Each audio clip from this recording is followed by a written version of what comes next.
ರಾಮಾಯಣದ ಪ್ರಾಕಾರಗಳು ಎಷ್ಟು ಇದ್ದಾವೆ ಅಂತ ಹೇಳಿದರೆ, ಒಮ್ಮೆ ದೆಹಲಿಯಲ್ಲಿ ಕೇಂದ್ರ ಸಾಹಿತ್ಯ ಅಕಾಡೆಮಿಯವರು ರಾಮಾಯಣ ಎಷ್ಟು ರೀತಿಯಾಗಿದೆ ಅಂಥೇಳಿ, ನಾನು ಹೇಳ್ತಿರೋದು ಸುಮಾರು 40 ವರ್ಷದ ಹಿಂದೆ ನಡೆದಿರೋಂಥ ಘಟನೆ, ಅಥವಾ ಇನ್ನೂ ಹಿಂದಕ್ಕಿರ್ಬೋದು. ರಾಮಾಯಣಗಳ ಪಟ್ಟಿಯನ್ನು ಮಾಡಲಿಕ್ಕೆ ಹೋದರು.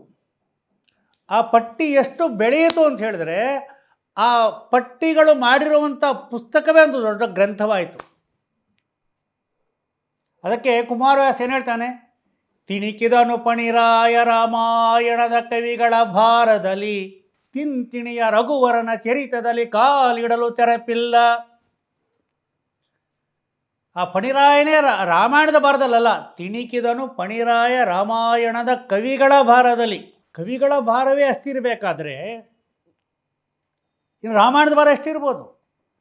ಆ ರಾಮನ ಕಥೆಯಲ್ಲಿ ನನಗೆ ಕಾಲಿಡಲಿಕ್ಕೆ ಬಹಳ ಗರ್ದಿ ಅಂತ ಹೇಳಿದ್ರೆ ರಶ್.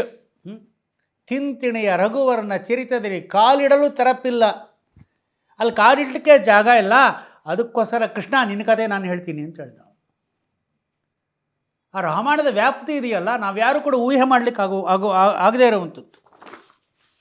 ಯಾಕೆ ರಾಮಾಯಣ ಈ ರೀತಿಯಾಗಿ ಇಷ್ಟು ದೀರ್ಘವಾಗಿ ನಡ್ಕೊಂಡು ಬಂದಿದೆ ಅಂತ ಹೇಳಿದ್ರೆ, ಈ 3 ಅಂಶಗಳು ಇರುವುದರಿಂದ: ಶಾಸ್ತ್ರ, ಚರಿತ್ರೆ, ಕಾವ್ಯ.